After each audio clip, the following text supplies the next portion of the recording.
Okay, in today's lesson, we are going to start with kinematics and dynamics of UAS. And this topic is quite important. The reason for this is this chapter builds the basic dynamical equations, and those equations will be used in next few lessons to derive the flight dynamics. We will add the actuators, control surfaces, and then aerodynamic loads.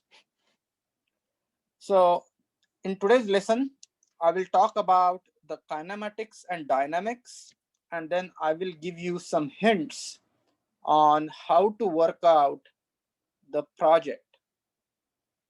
So let's start. Now, this is what we have been talking about, and you must be very familiar by now with these variables.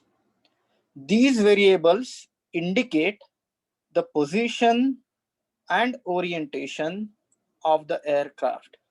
So before we start deriving the equations, I just want to talk about what these variables mean. So first and foremost, there are Pn, Pe, and Pd. These are the north, east, down variables. And these variables indicate the inertial north position, inertial east position, and inertial down position. So Pn, Pe, and Pd, these are the north, east, down positions. And now I want to emphasize here that Pn, Pe, and Pd, Pn, Pe, and Pd are defined in the inertial coordinate system. Inertial coordinate system is a fixed coordinate system. So it is Earth center, Earth fixed coordinate system that does not change. Now, next thing I want to talk about is U, V, and W. These are the velocities, but these are expressed in body frame. So please note, these displacements are in inertial frame. This is in body frame.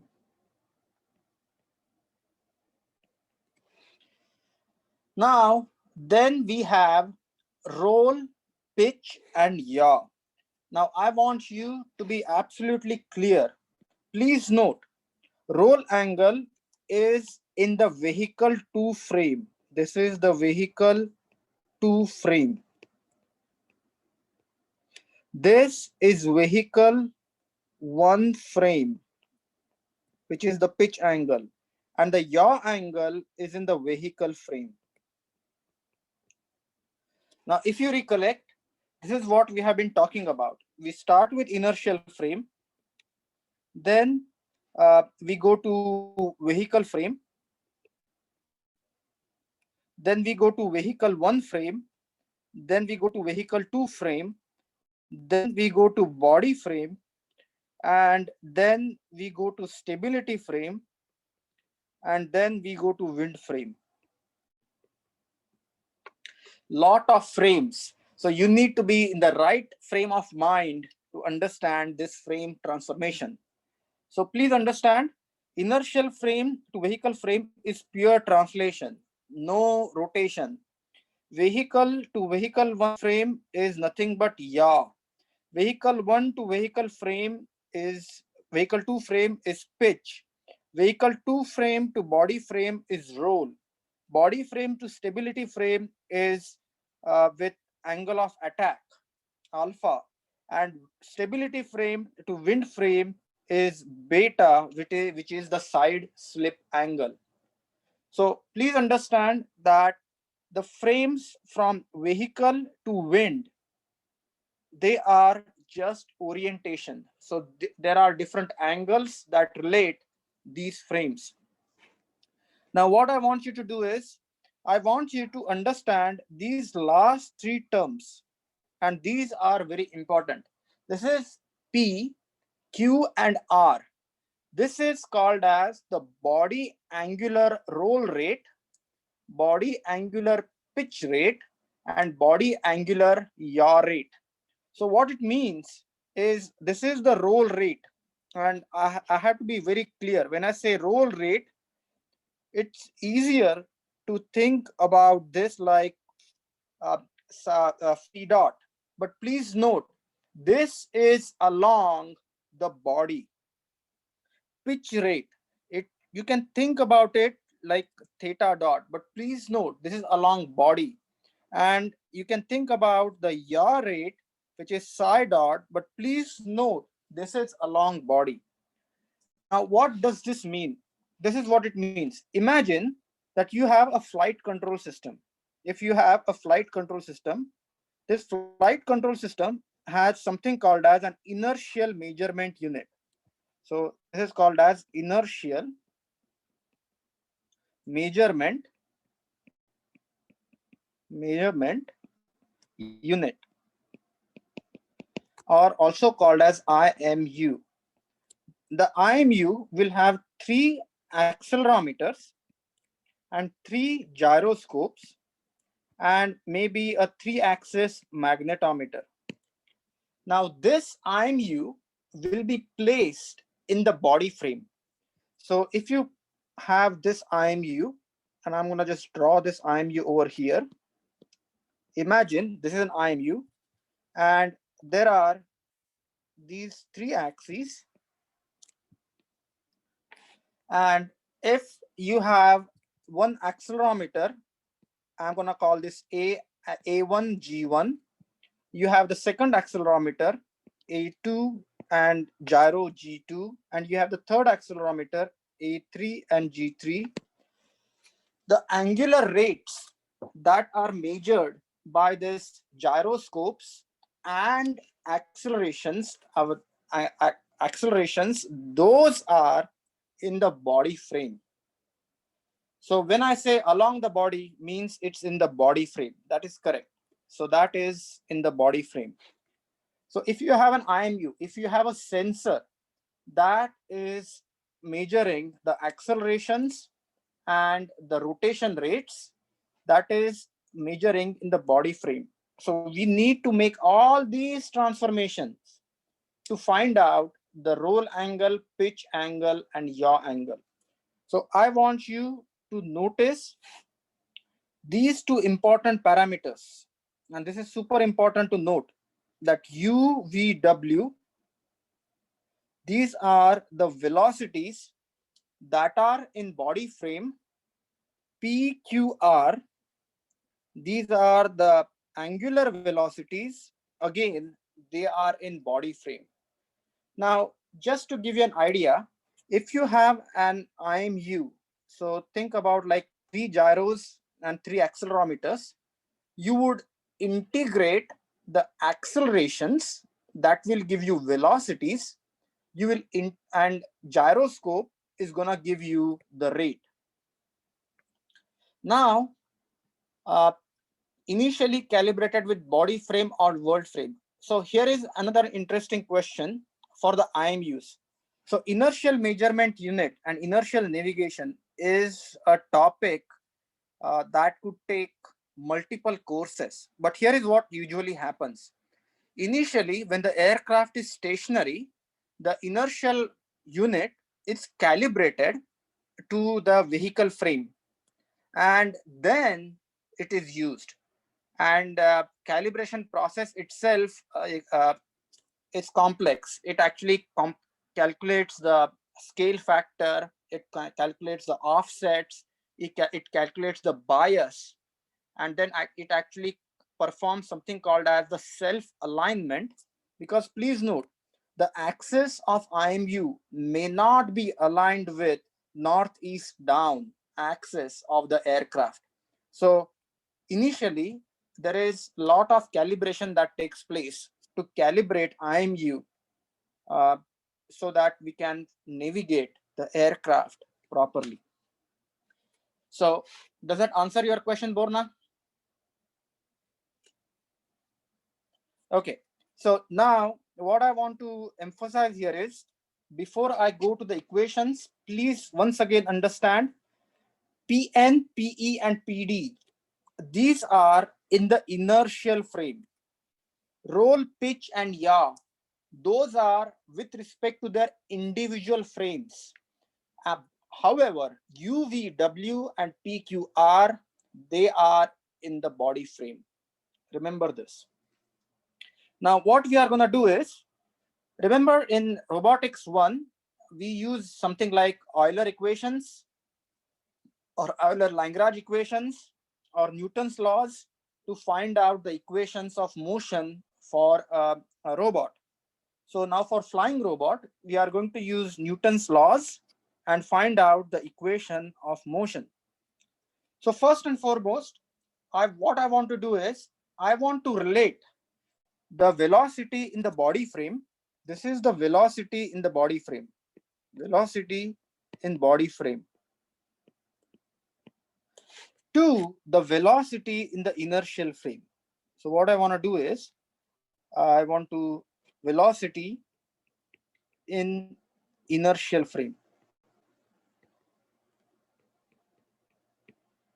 And please note, the way the frame transformation works, again, is inertial to vehicle 1 to vehicle 2 to body. Now we are finding out the velocity in body frame. This velocity needs to be transferred all the way back in the inertial frame. But please note, inertial frame and the vehicle frame is purely associated with translation. There is no orientation. So which means, if you look at the coordinates, the I coordinate of the inertial frame and I coordinate of the vehicle frame is aligned. J coordinate of vehicle frame and J coordinate of inertial frame is aligned. And K coordinate of inertial frame and K coordinate of vehicle frame is aligned. So what I'm going to do is, I'm going to write this equation down. Please note, UVW is in body frame. So I need a rotation transformation which can convert from body frame to vehicle frame. So now I want you to notice that this is the velocity in the body frame. This is the velocity in body frame, and this is the velocity in vehicle frame. Look at the rotation. The B is here, V is here. So V is here, B is here. This is something similar to R01 that we talked about in the robotics 1. So you have a vector in the 0th coordinate, and then you have a vector in the first frame. So the coordinate transformation that relates the body frame velocity to the vehicle frame velocity is nothing but, please check out, this vehicle to vehicle 1 frame is yaw, then you have pitch, and then you have roll.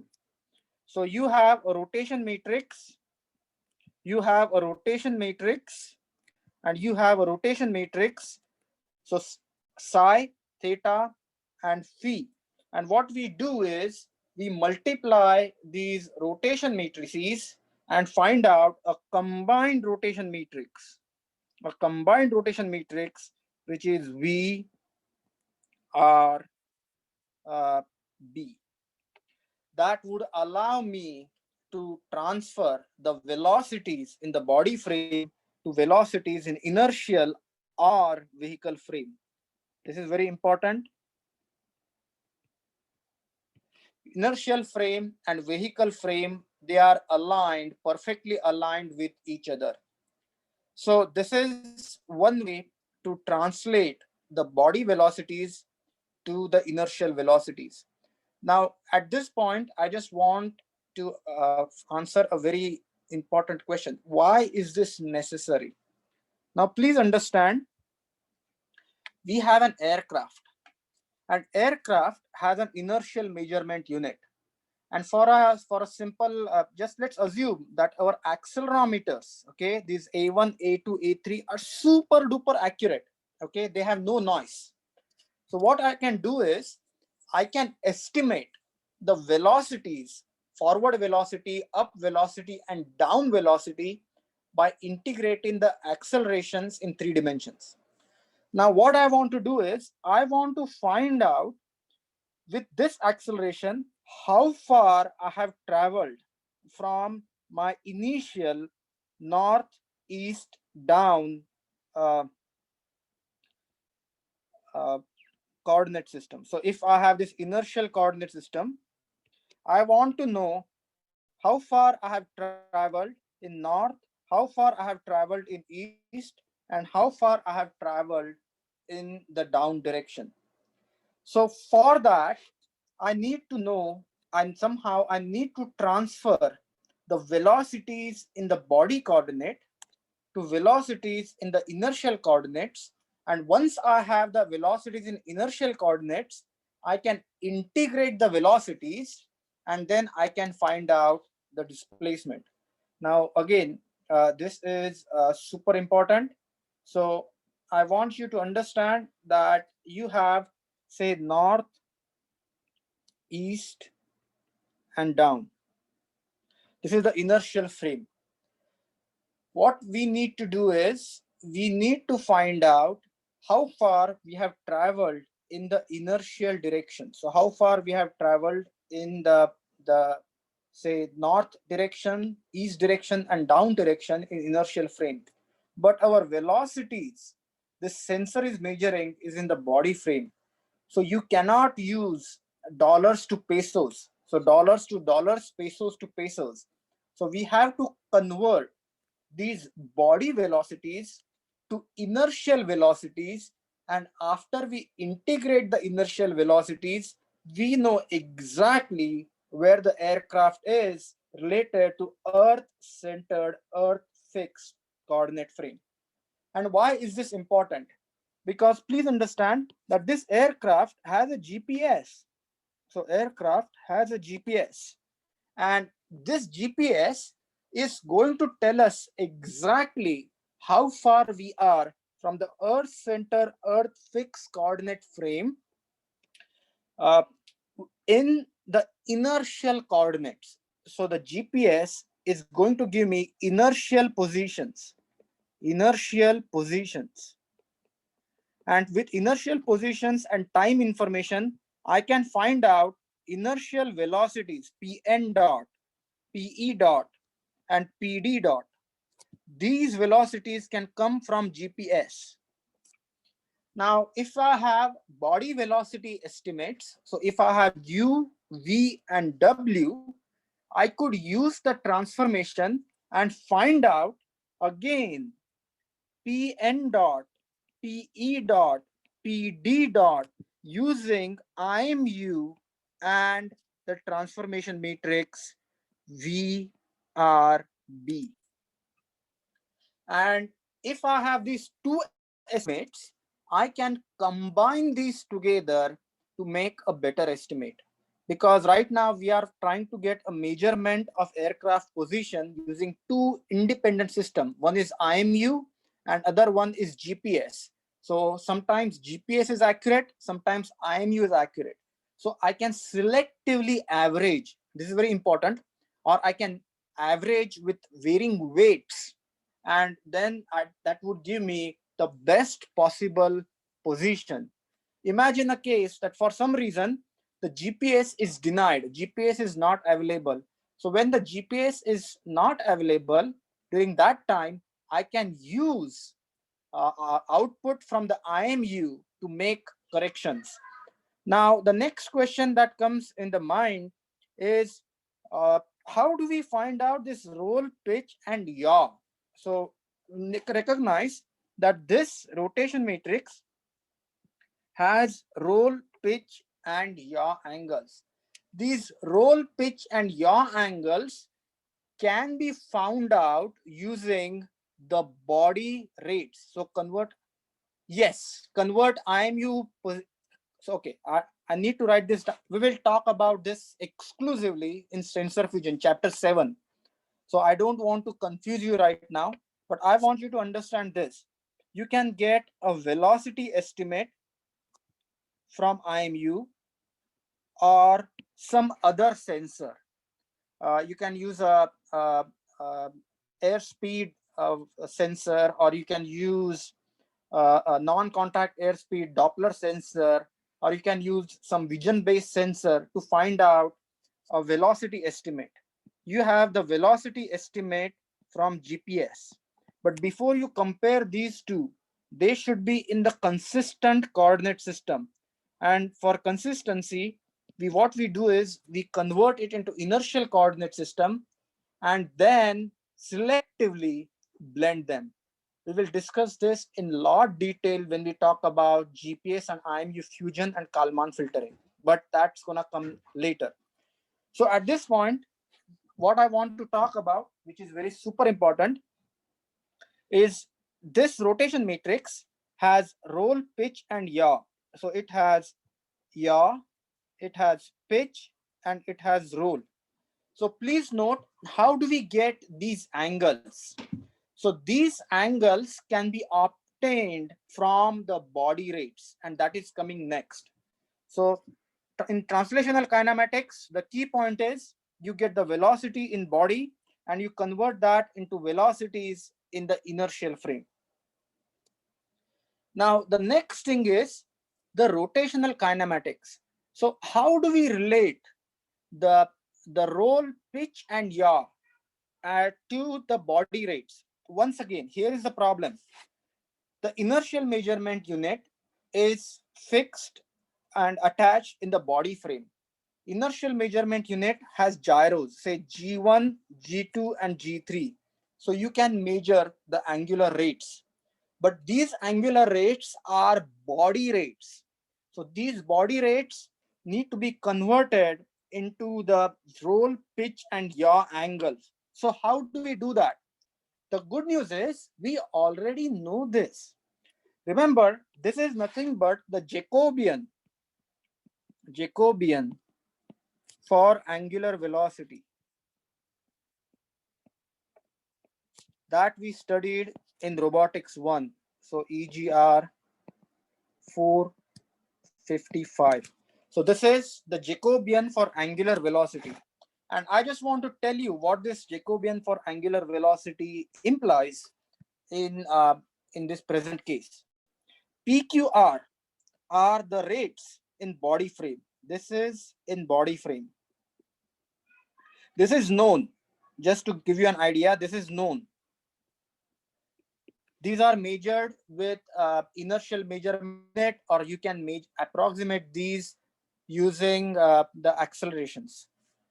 Now check this out. The first rate is the roll rate. This is the roll rate. Believe it or not, roll is defined in the body frame. So roll is defined in the body frame. My angular velocity measurement is in the body frame. So what I have here is I have an identity matrix. So I have an identity matrix. However, if you go on to the pitch, now this is the pitch rate. So this is super important. This is the pitch rate. There is a rotation transformation because pitch is defined in vehicle 2 frame. So I need to convert the vehicle 2 frame to body frame. This is in vehicle 2 frame. This needs to be converted to body frame. And for I need to use the transformation. Now, last but not least, the yaw rate is in the vehicle 1 frame. Yaw rate is in the vehicle 1 frame. So what we need to do is, here, check this out. I have the vehicle 1 frame that needs to be converted to vehicle 2 frame. Vehicle 2 frame needs to be converted to body frame. And only then all these angles will be converted into the body frame. This is exactly similar to what we did in robotics 1, wherein we had joint 1 angular velocity, joint 2 angular velocity, and then we had to find out the total inertial velocity. Now here, the difference is this. Please note, the velocity in the body frame is known. So this is in body frame. So everything needs to be converted, and I'm going to write this as the rotation matrix. Check this out. I'm going to write this down as P, Q, R. These are the rotation rates in the body frame. This is given as body, R, body. You have roll rate, then you have body rotation in vehicle 2 frame. You have 0, theta dot, 0. Then you need to have these two together. So you will have body rotation V2 multiplied by V2 rotation V1 multiplied by 0, 0 psi dot. Now there is a little difference that I need to explain. So please note, the yaw rotation is about Z. So that's why the yaw rotation is at the Z location. The theta rotation is about Y, and the phi rotation is about X. Because check this out, our Euler angle rotation sequence was Z, Y, and X, which means Z rotation in yaw, theta rotation in Y, and roll rotation, phi rotation in X. That's why please note, yaw rate appears at K location, uh, pitch rate theta appears at J location, and roll rate psi dot appears at I location. Now all said and done, so once I have this matrix PQR, now once again PQR is known, but these rates are unknown. So these are unknown.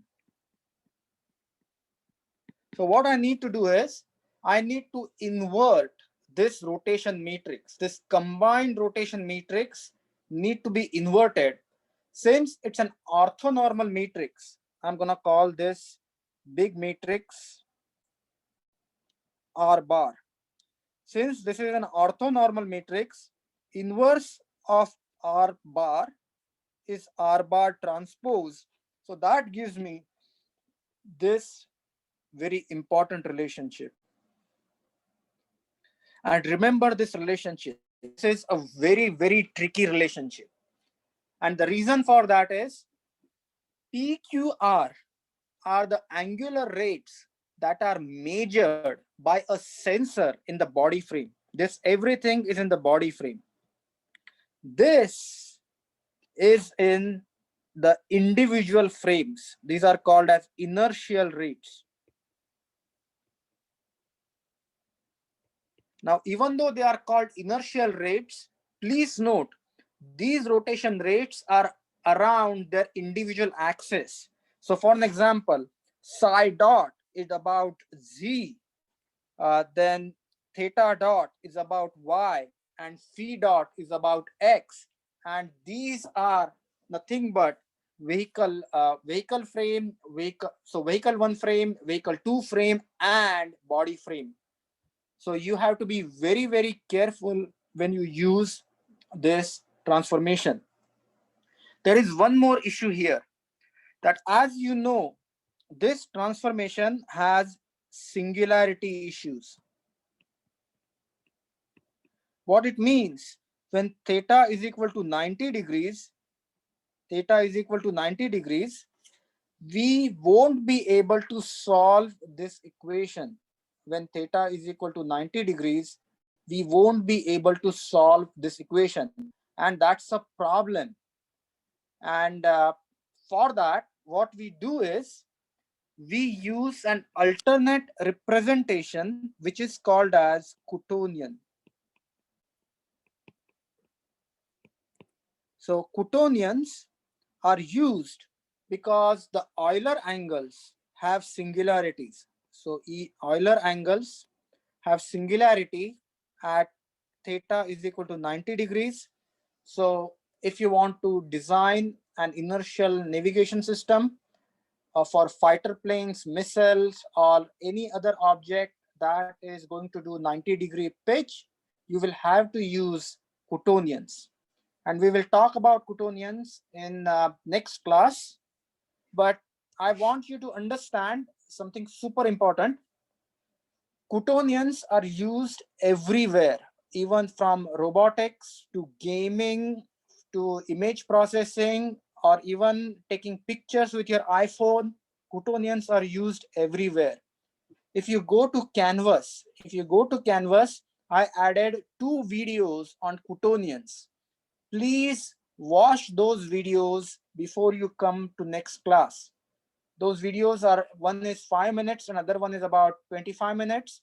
Just watch those videos. They will tell you the visually representation of Coutonians. What is a Coutonian? And that will make the understanding super duper simple. Now, what we want to do is we have these 2 equations, and I want you to remember these 2 equations in a sense that we will use these equations in our project. So what these equations are, once again, this is nothing but first order differential equations. First order differential equations. The first order differential equations can be solved using MATLAB. So this is what I will discuss. So we will use MATLAB to solve these first order differential equations. For an MAV, there are 12 first order differential equations. So there are 12 state equations that we need to solve to find the position and orientation of the micro aerial vehicle or unmanned aerial vehicle. But out of those, these are the 6 equations. What do we have? We have U, V, and W. These are the velocities in the body frame. These are the velocities in body. And these are the angular rates in body. And what do we have on the left-hand side? We have velocities in inertial frame and velocities in inertial frame. And I have to be very clear. When I say inertial, I mean V1, V2, and body. Now, these 6 equations are super duper important, and these are the fundamental equations for inertial navigation.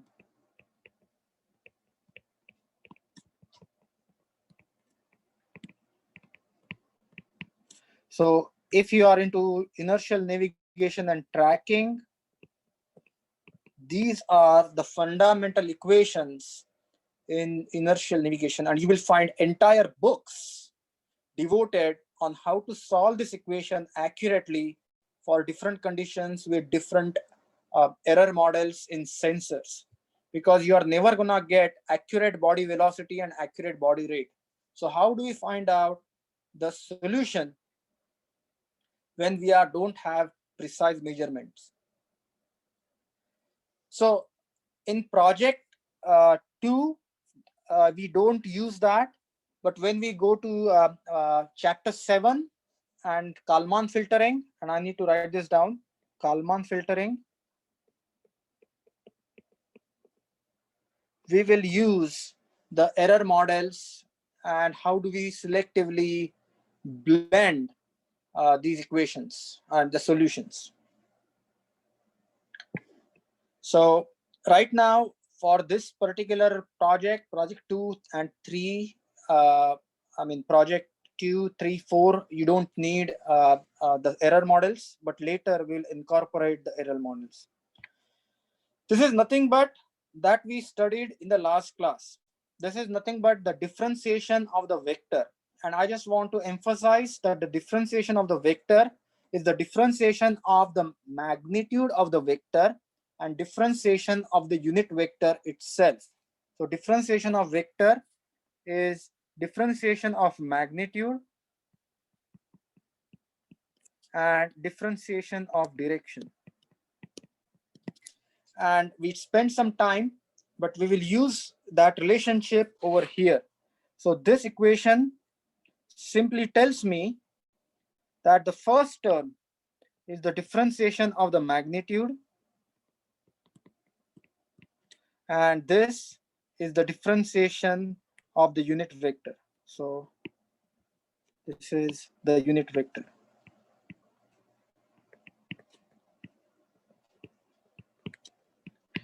So remember this.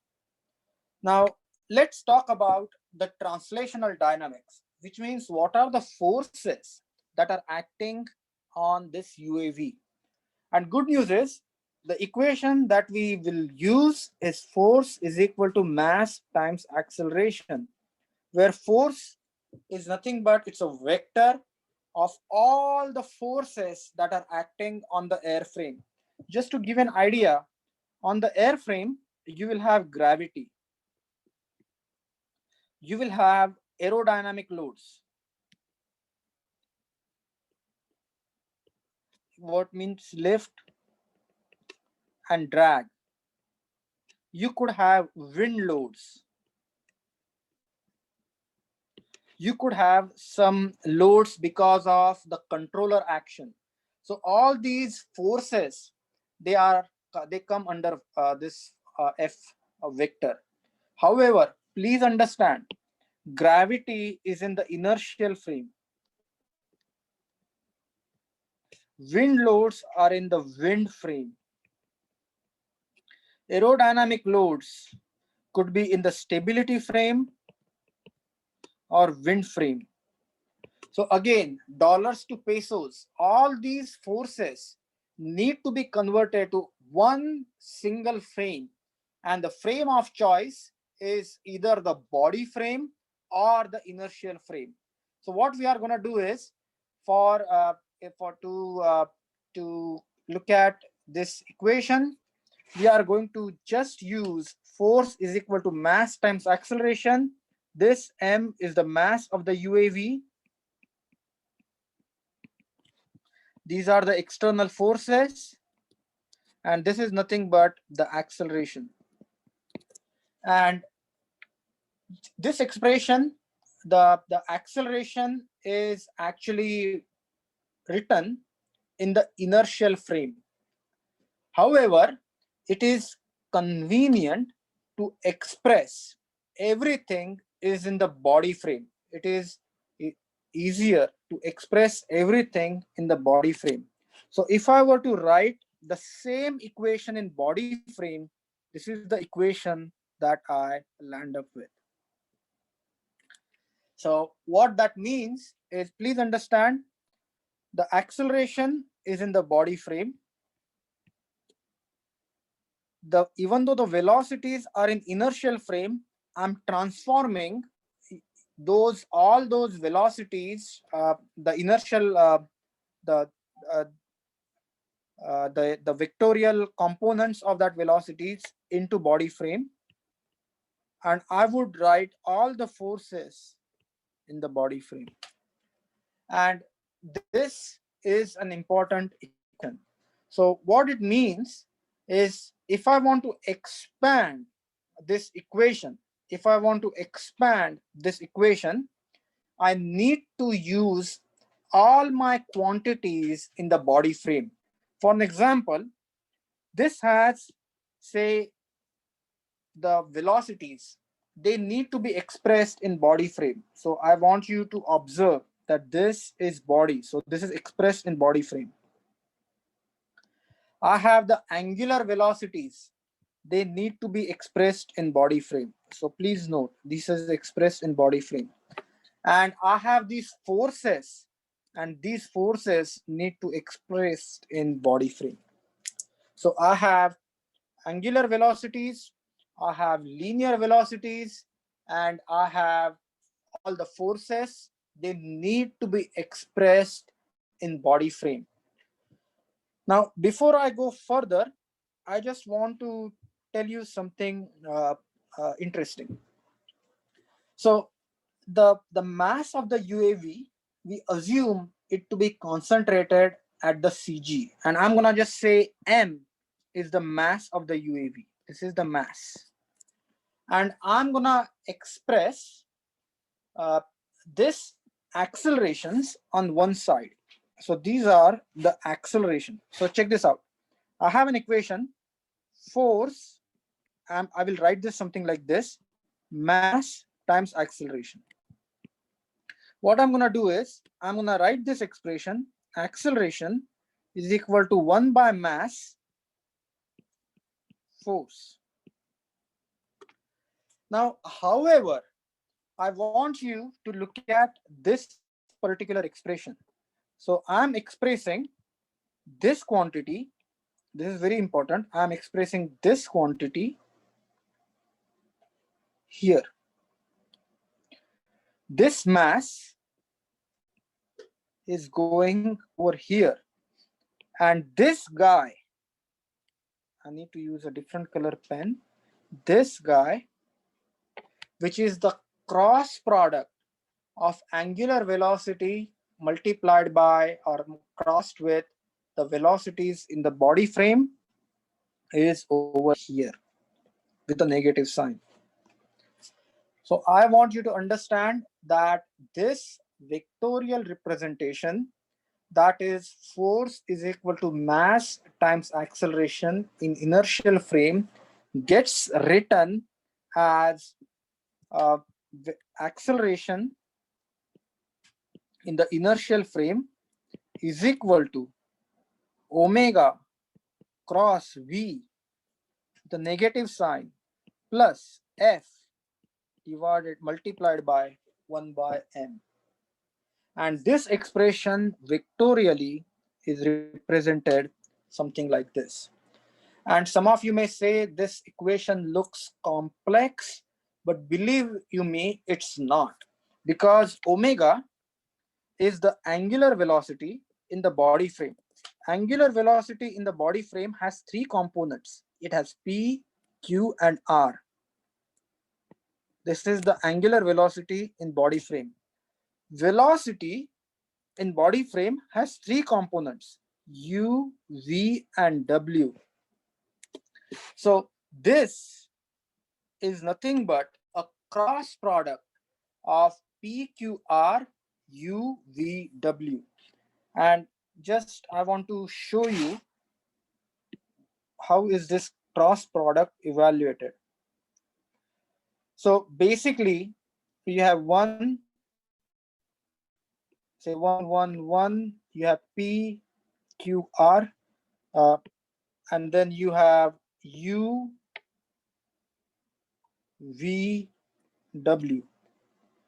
So the first cross product is this minus this.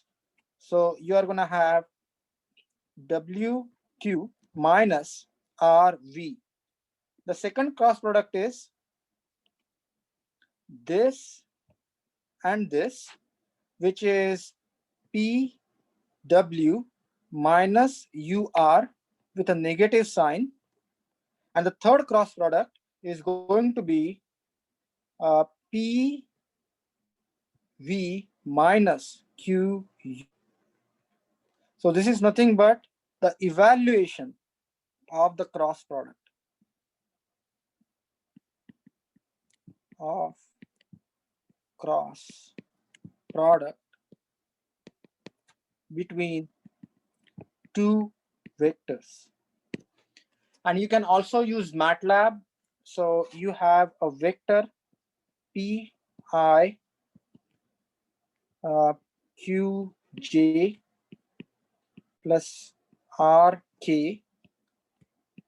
If you use MATLAB, and you have another vector Ui plus Vj plus omega k you can take the cross product of these two vectors, and the cross product is going to be something like this. So you are going to have RV minus QW. Don't forget that there is an I here, there is a J here, there is a K here, there is an I here, there is a J here, there is a K here. Because cross product is a vector product, dot product is a scalar product, which means this is UI, VJ, WK. So you have this expression. What does this mean? It simply means that if you expand expression for U dot, expression for U dot is R multiplied with V minus Q multiplied with W plus 1 by M F of X. And I want you to understand this is not difficult, but this is just a dot product, a cross product between the vectors. And now you're welcome to check the definition of cross product and then verify that the answer is valid. So right now, here we have 6 equations. And now to the 6 equations, we are going to add these 3 equations. So 3 equations. So now we got 9 equations. So translational dynamics added with translational and rotational kinematics gave us 9 first order differential equations. Now the last 3 equations come from rotational dynamics. Now rotational dynamics equation is nothing but rate of change of angular momentum. I just need to write this down. Rate of change of angular momentum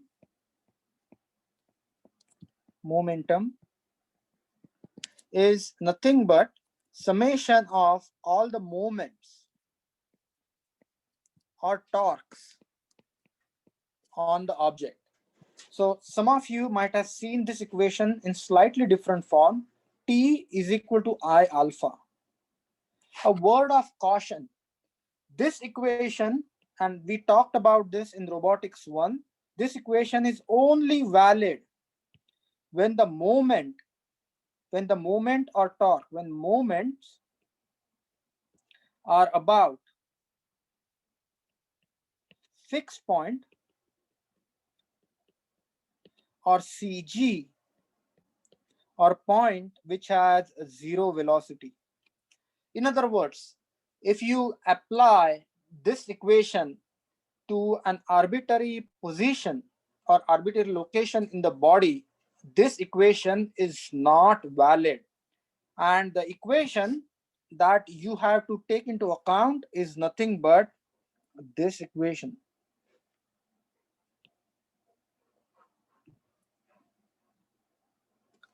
So I want you to look at this equation. This is the rate of change of angular momentum. Now we have taken the rate of change of angular momentum in the body frame, and then we have taken the cross product of the angular velocities and the angular momentum, and we are equating it to external moments. This equation is similar to the previous equation where we have an angular velocity vector, because please note omega is in 3 dimensions, omega x, omega y, omega z, and h, which is the angular momentum, is also in 3 dimensions. So now this entire equation is expressed in the body frame.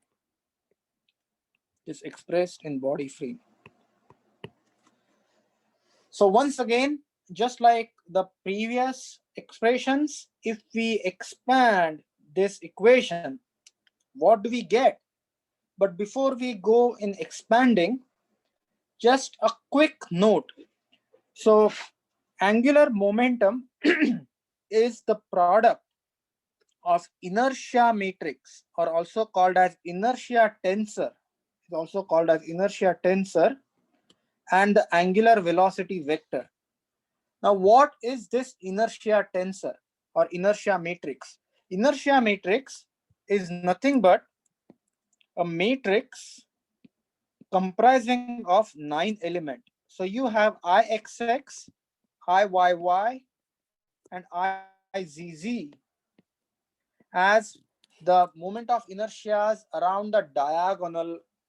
This is Ixx, this is Iyy, and this Izz. And the other elements which are off diagonal are the product of inertias. And I just want to tell you, what do we mean by inertia? Inertia means resistance. So for an example, if a body has lot of resistance to rotate in x direction, that means it has high jxx or ixx. If a body has high moment of inertia in z direction, that means it is difficult to rotate that body in z direction. And typically the j value, if you look at the aircraft, I just want to tell you, see the aircraft, if it looks like this, and then you will have a coordinate system. Say your coordinate system is maybe something like this.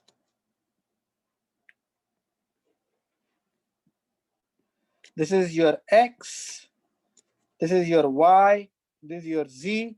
So you are going to have Ixx, Izz, Iyy. So typically these values will be given for an aircraft configuration. Or the easiest thing is, if you look at SolidWorks, if you right click on your model and then say click on major, it will give you these properties. So these moment of inertias are absolutely important to write a three-dimensional dynamics equation. And we talked about this briefly in robotics 1, but I want you to understand, think about it as it's a property of the geometry and the material, because it consists of the mass, and it also consists of the distance where the mass is located. So when I expand this, remember the rotational dynamics equation that is expressed in the body coordinate frame. Once again, you have the rate of change of angular momentum. So angular momentum d by dt of angular momentum, and you have the angular velocity, and then you just have angular momentum, and you have all the moments. These are moments or torques in the body frame. Then what we have is we get the last three equations that we need to solve this dynamics problem. Now at this point, please recognize the equation is going to become super duper simple, because what's going to happen is I'm going to take, just like the accelerations, I'm going to take angular accelerations on one side. So these are angular accelerations. And I'm going to invert the J matrix, and I will have all the terms on the right hand side, which is exactly similar to the previous expression that we did, wherein I have all the translational accelerations on the left hand side. But in this case, the equation is slightly complex, because I will have a 3 by 3 matrix here. So instead of just one element that goes on to diagonal, I will have a 3 by 3 matrix that makes this equation slightly complex. But not to worry, because this vector is nothing but simply the angular accelerations in body. Angular accelerations. And we already know what the angular velocities are. Angular velocities are P, Q, and R. So if I take the time derivative, I will land up with angular velocity accelerations. So this vector is very easy to find out. Now, please note, this guy is also known. These are nothing but the angular velocities that we have found out.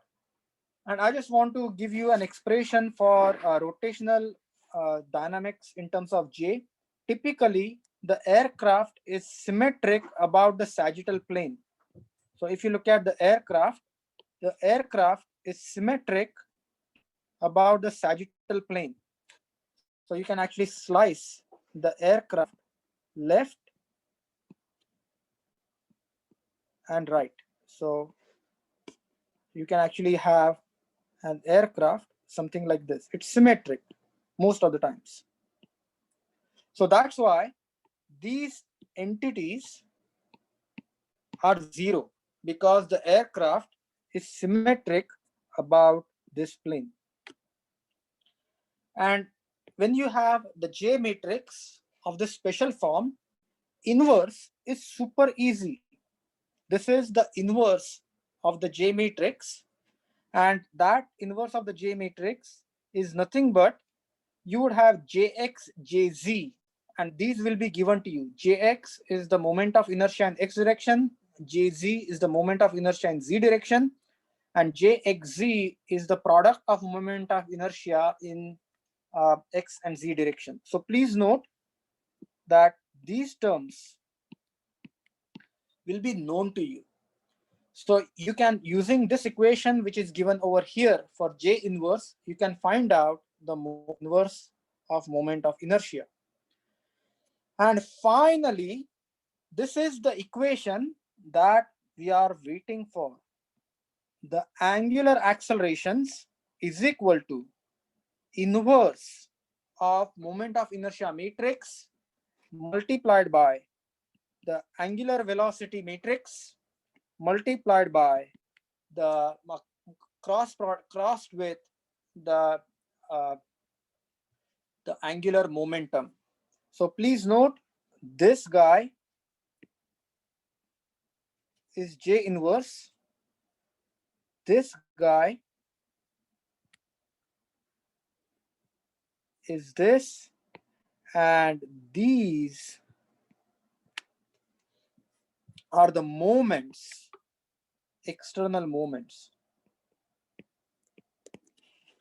And this equation may look intimidating, but when we start programming it, that equation is super simple, and I will show it to you in just few minutes.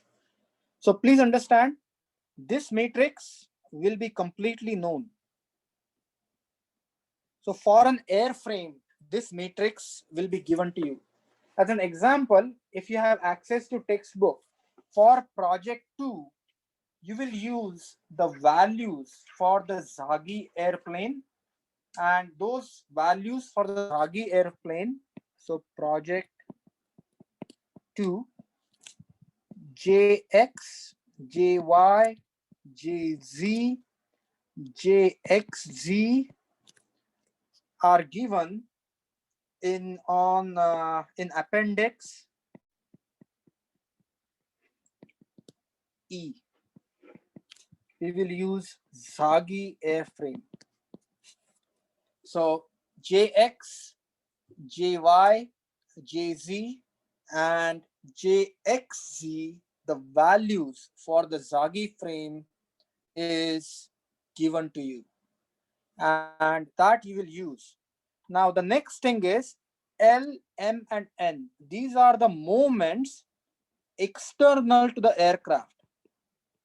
So for an example, if you have a control surface like aileron or rudder, what it will do is it will apply the torque on the airframe. These are the external torques, external control input or external torque because of the aerodynamic forces. So for project 2, for the initial simulation, the first part, you will assume these to be 0. But when we look at the next chapter, we are going to add the aerodynamic and control surfaces. So this you will add later. And P, Q, and R, P, Q, and R are nothing but the angular velocity in body. So body angular velocities. So this equation, when you actually program it, it becomes super simple. Now, before I go to next slide, I want you to understand that there are 12 equations, and we want to program these equations in MATLAB. And I just discussed how these equations are derived, and that is the crux of this entire chapter. So what you need to do is, I would strongly recommend you to read through the material and see how these equations are derived, and review this video lecture before Thursday. So at the end, all said and done, these are the equations that we have to simulate. So in project 2, simulate these equations. And please note, what is the output coming from these equations? If you look at the output that is coming from this equation is Pn, Pe, Pd, U, V, W. Then I have psi, theta, and phi, and I have P, Q, and R. And what are these? These are the 12 variables that we sent for our animation. So these all 12 variables along with the time variable was sent to animate aircraft or animate spacecraft. So this is your project 2. So what you are supposed to do in this project is you are supposed to program these equations in MATLAB, integrate these equations using ODE 45 or some other solver, and then attach or connect this output to your animation that you created as part of project 1. Everybody understood this? The next part I'm going to talk in next lesson is quaternions, and this is a little bit involved. So before I discuss this, I want you to watch the videos on the quaternion. So I'm going to now go onto MATLAB. So what I want to do is, I want you to see, if you go to Canvas, if you go on to modules, these are all the modules. And this is where the video lectures are uploaded. This is where the slides are uploaded. And here are all supplemental videos. I have added 2 videos pertaining to quaternion, Quat 1 and Quat 2. Please watch these videos before you come next time, because quaternions are a little bit interesting and slightly convoluted concepts, but a visual representation of quaternions is super helpful when we discuss the quaternion implementation. Now I'm going to go to MATLAB and I'm going to show you how to program these equations. Now, let me emphasize, the equations can be programmed in quaternion. Equations can be programmed in Euler angles. In today's class, I'm going to show you how to program the equations in Euler angles and how to solve those using ODE 45. And in next class, I will talk about how to use S function, how to create an S function. And in the last class, I will talk about the quaternion implementation. So before I go to MATLAB, any questions?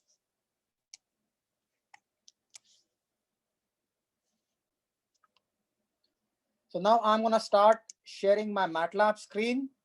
I would strongly recommend that if you have MATLAB, please open it.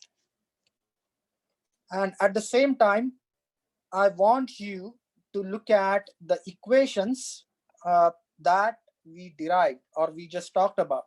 So download the slide on chapter 3 and look at slide 16. So I want you to look at chapter 3, slide 16. And here you would see how I programmed the system.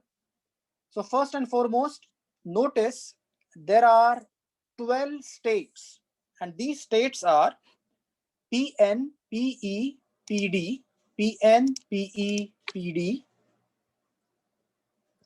PN, EE, PE, PD, U, V, W. I have phi, theta, psi, P, Q, R. So please note these 12 are the states that we have to find out after integration. Now these next 6 are the forces and the moment. Fx is the force in x direction, Fy is the force in y direction, Fz is the force in z direction, L, M and N are the torques in x, y and z direction. So please note these are the 12 states, these are the 3 forces, and these are the 3 moments. Now in the next part, I am providing MAV properties. Now I want to be super duper careful here. All these properties, for the sake of demonstration, I have said 1, but this is incorrect. You need to input properties from Appendix E. Input properties from Appendix E for Zagi airframe.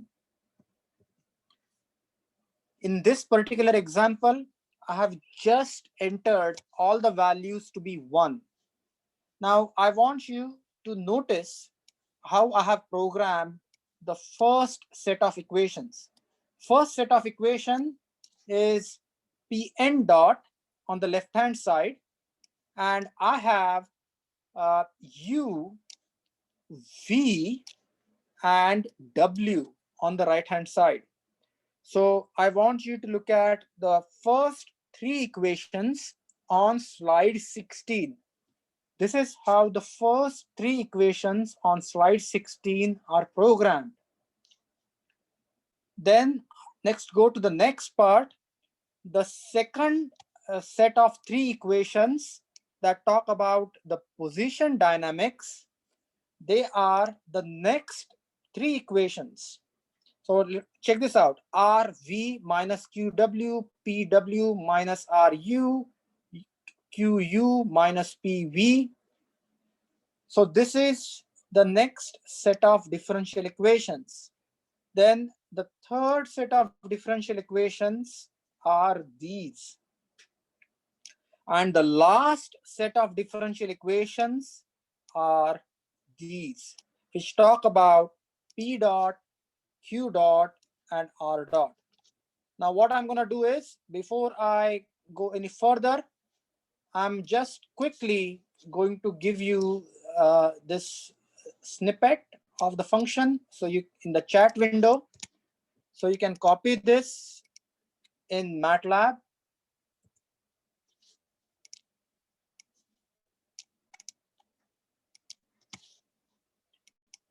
So use this,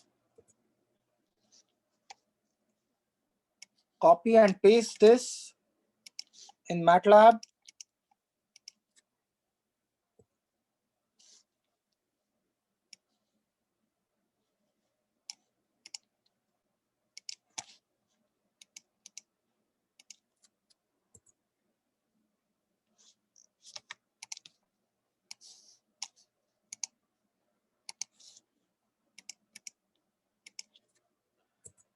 and save this file.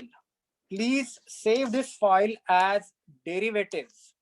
In the MATLAB, save this file as derivatives. Now I want to tell you the difference between this file. This has states. So states come from state 1 all the way to state 12, because these are the states that we will obtain by integrating the differential equation. However, there is something called as F state. These are parameters. So these are the states and these are the parameters. Parameters are constant. States are changing. That's why this code is written as the name of the function, time variable, the state variable to be calculated, and the parameters or external forces that would remain constant. Next part is I want you to run this code, and I'm going to give you this code. Just copy this code in other file and call that file derivative run. So, and please note that your draw aircraft function that you created as part of project 1 has to be in the same folder. The function called draw aircraft that you created as part of project 1 has to be in the same folder. Now please note, I'll go line by line through the code. T span is the time span, Y0 are the initial conditions. This is PN, PE, PD. PD is 500. Then U, V, W. Then psi, theta, phi, and last terms are P, Q, R. These are the initial conditions on the 12 first order differential equations. And then, so as you can see here, Pn, Pe, Pd, UVW, phi, theta, psi, PQR. These are the states that are defined. No forces. Forces are 0. And now in line number 12, I'm invoking ODE 45. This is how we are going to solve this function using ODE 45 today. So this function, now please note, the syntax is slightly different because it has a function. That function has parameters. So the syntax for ODE 45 is slightly different because now this function has states and parameters, T-span and initial conditions. And I want you to run this code. And once you run this code, you will see your aircraft jumbling around. And I'm going to show you how that aircraft would look. And please note, this is completely uncontrolled aircraft because we are not adding any control input. And you would also see a figure. You will see 3 figures, figure 1, figure 2, and figure 3. Those figures, they will give you different angles. Yeah, your flies out of the frame, change the time span T is equal to 5 and see, actually make it bigger. Make your frame bigger and see what happens now.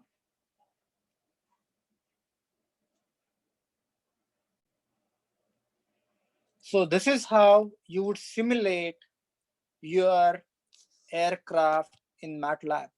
Please note a couple of things. We still need to incorporate this in the Simulink. And this formulation in Euler angles for practical purposes, if you are designing a UAV or if you are designing a fixed wing aircraft, not a fighter plane or a missile, this formulation and simulation would work. However, if the pitch becomes 90 degrees, in certain cases, in the case of fighter planes, aircraft, or aerobatic maneuvers, then this formulation will not work because at that time, the matrix would become singular. But you are still welcome to run this code and see how it looks like. And I'm going to stop here, but I would be happy to answer any questions.